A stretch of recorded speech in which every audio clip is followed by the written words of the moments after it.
இன்னைக்கு ஈவினிங் ஸ்நாக்ஸுக்கும் சரி, ராத்திரி டின்னருக்கும் சரி, ஒரே டிஷ் செஞ்சா வேலை மிச்சம் தானே. அதுதான் இந்த ரோட்டுக்கடை பட்டாணி மசாலா. இதை நீங்க அப்படியே கிண்ணத்துல போட்டு சாப்பிடலாம், சப்பாத்திக்கும் தொட்டுக்கலாம். வாங்க எப்படி செய்யறதுன்னு பார்க்கலாம். முதல்ல ஒரு கிரேவியை ரெடி பண்ணிக்கலாம்.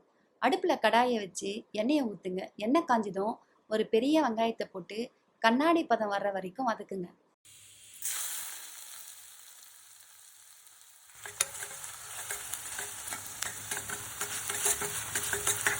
அப்புறம் காரத்துக்கு 4 பச்சை மிளகாய், இடிச்சு வச்ச இஞ்சி துண்டு, 3 தக்காளி எல்லாத்தையும் சேர்த்து நல்லா மசிய வதக்குங்க.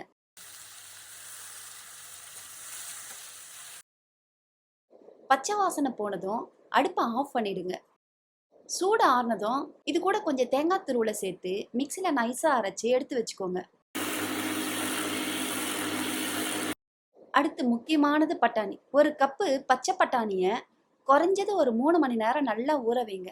அப்பதான் சாஃப்டா வேகும். ஊறின பட்டாணியை குக்கரில் போட்டு அது முழுகிற அளவுக்கு தண்ணியை ஊற்றி ஒரு 5லிருந்து 6 விசில் விட்டு பூ போல வேக வச்சு தனியாக எடுத்து வச்சுக்கோங்க.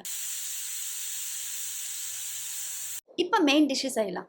கடாயில் எண்ணெய் ஊற்றி வாசனைக்கு சோம்பு, லவங்கம், பட்டை போட்டு தாளிங்க. இது பொரிஞ்சதும் நம்ம தனியாக நறுக்கி வச்சிருக்கோம் இல்லையா, அந்த 2 வெங்காயத்தை போட்டு பொன்னிறமாக வதக்குங்க. வெங்காயம் வதங்கினதும் நம்ம அரைச்சி வச்ச அந்த தக்காளி தேங்காய் விழுது எடுத்து கொட்டிடுங்க. ஒரு சிட்டிகை மஞ்சத்தூள், தேவைக்கேற்ற மாதிரி உப்பு, காரம் எல்லாம் சேர்த்துக்கோங்க. லேசாக ஒரு கொதி வந்ததும் குக்கரில் வேக வச்ச பட்டாணியை அந்த தண்ணியோட இதில் சேர்த்துடுங்க.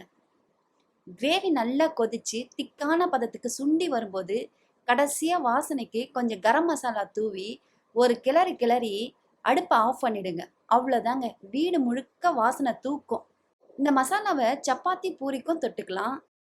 இல்லைன்னா ஒரு கிண்ணத்துல போட்டு மேலே பொடியாக நறுக்கின வெங்காயம், கொத்தமல்லி தூவி அப்படியே பீச்சில் உட்காந்து சாப்பிட்ற மாதிரி நம்ம வீட்லேயே உட்காந்து சாப்பிட்லாம். ட்ரை பண்ணுங்க.